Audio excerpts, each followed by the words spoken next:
Mötley Crüe has had a great run. I'm touring until I cannot move anymore.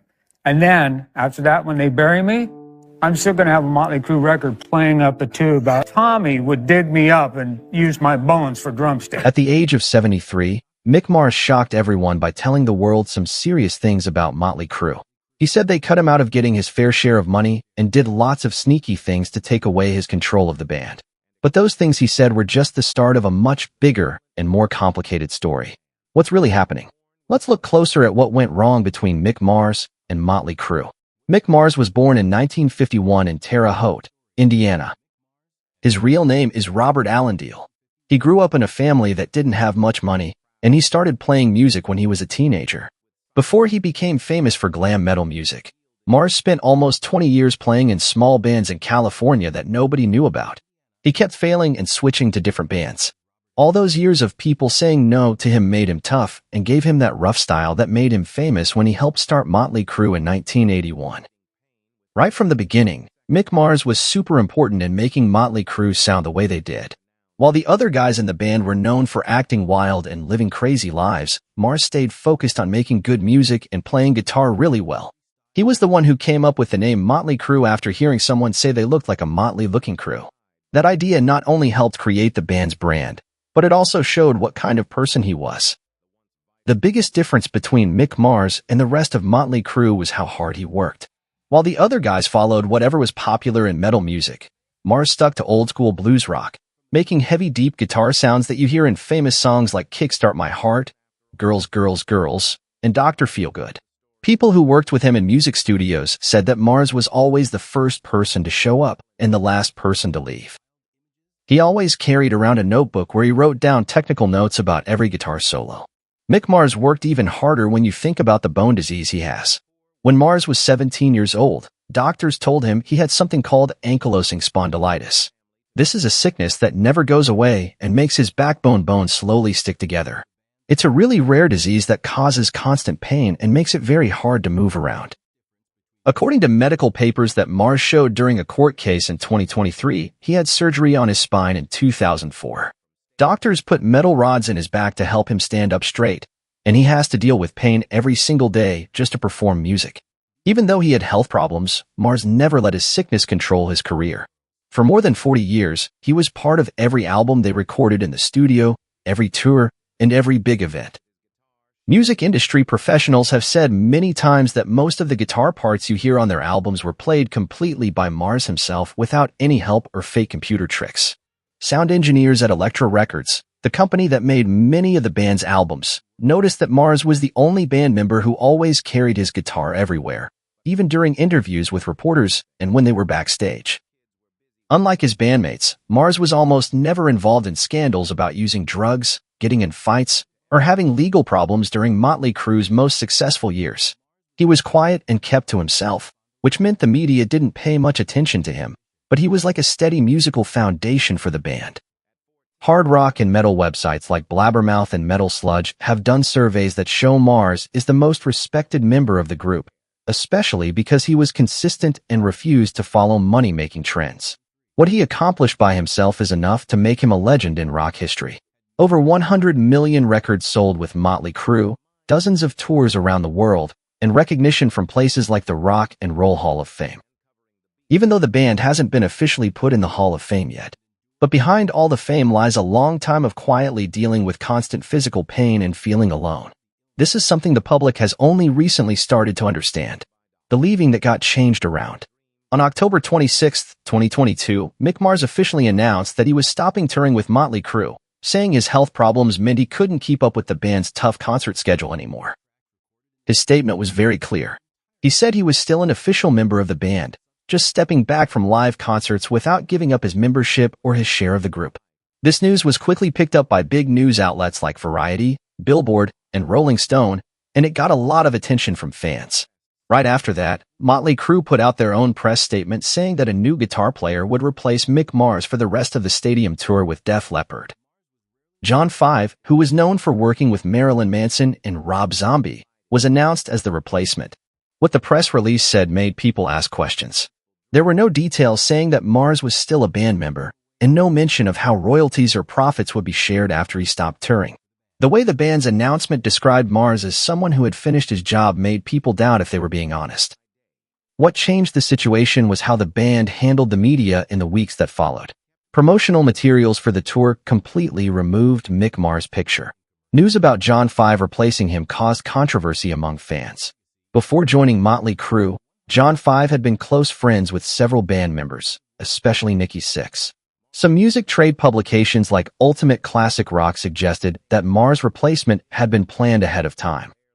Even though no fight was made public, people said Mick Mars was surprised by how fast everything happened and felt like he was pushed out without anyone asking him what he thought.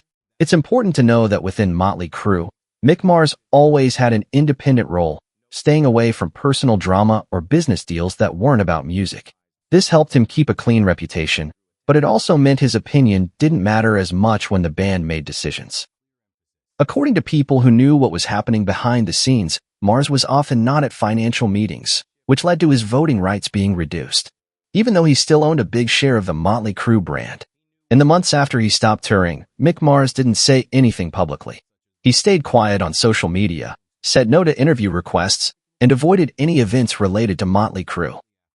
But by late January 2023, reporters found out he had quietly met with lawyers in Los Angeles, preparing legal papers about his rights within the group. This was later confirmed by Deadline, showing that Mars didn't accept being removed without his agreement and was preparing a planned response. Another thing worth noting was how the remaining band members handled the media.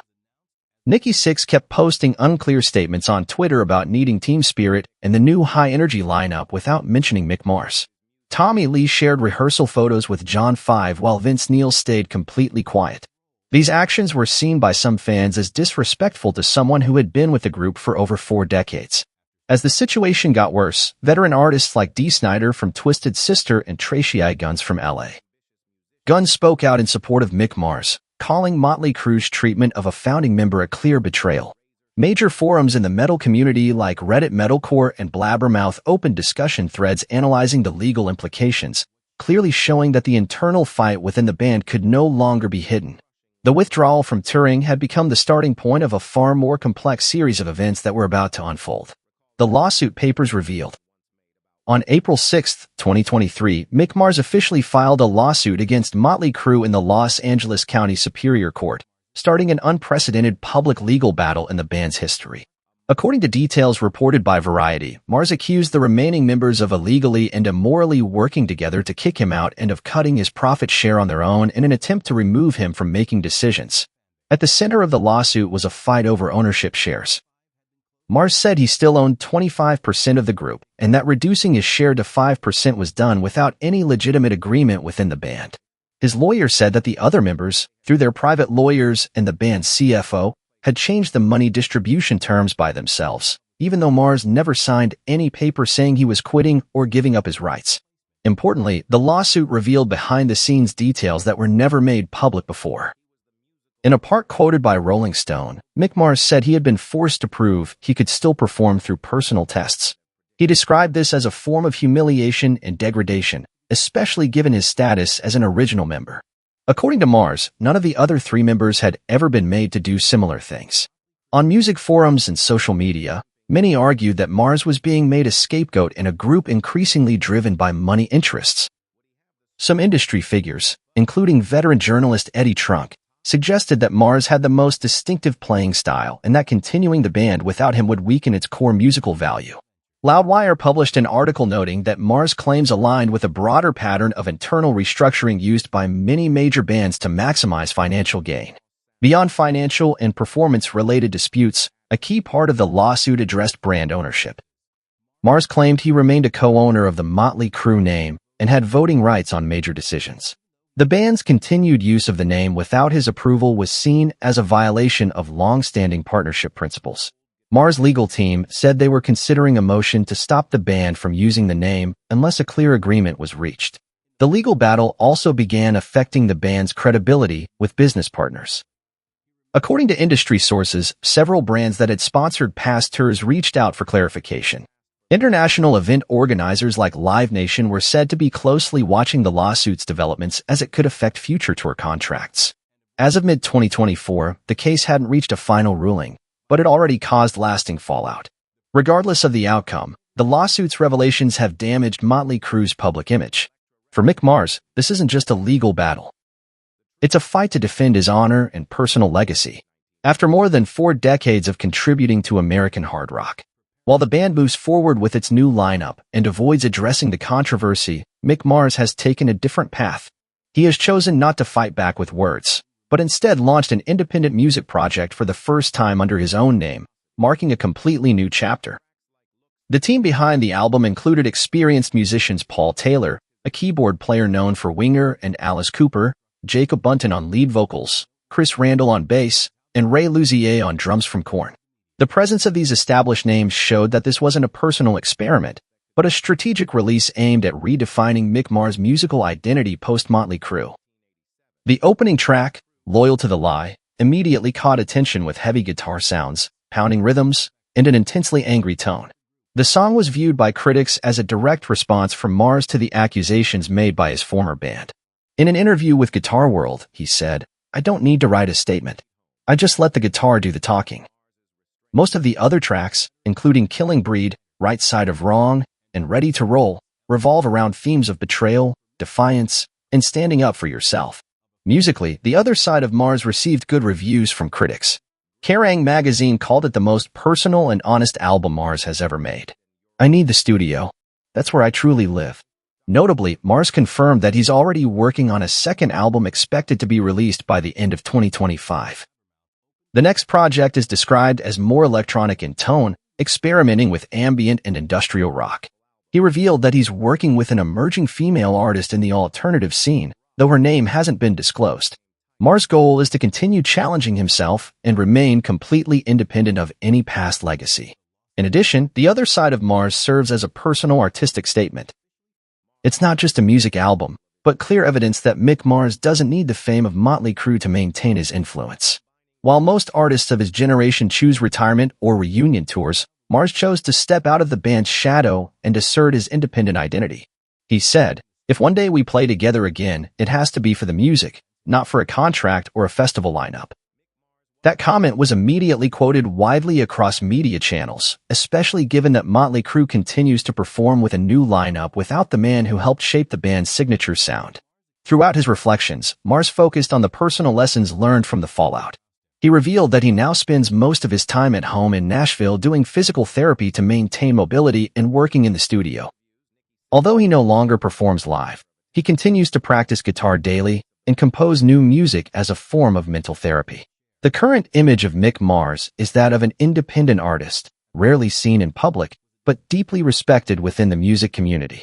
At major rock festivals like Hellfest France and Aftershock USA, many younger bands have openly credited him as an influence in guitar style and production philosophy. On platforms like YouTube and podcasts, channels dedicated to classic rock regularly feature segments on Mars, analyzing each album, each solo, and how he has preserved his artistic identity over decades. For Mick Mars' upcoming 75th birthday celebration, expected in 2026, several veteran music journalists have proposed nominating him for the Rock and Roll Hall of Fame, not just as a Mötley Crüe member, but as a solo artist. According to an analysis by Music Business Worldwide, Mars' influence has grown noticeably since the lawsuit, reflecting a public shift toward valuing transparency, integrity, and long-term artistic dedication over superficial glamour. Mars himself rarely talks about awards or recognition. In a conversation with Metal Hammer at the end of 2024, when asked how it felt to have laid the truth bare, he responded simply, "I didn't speak to win. I spoke to stay true to myself."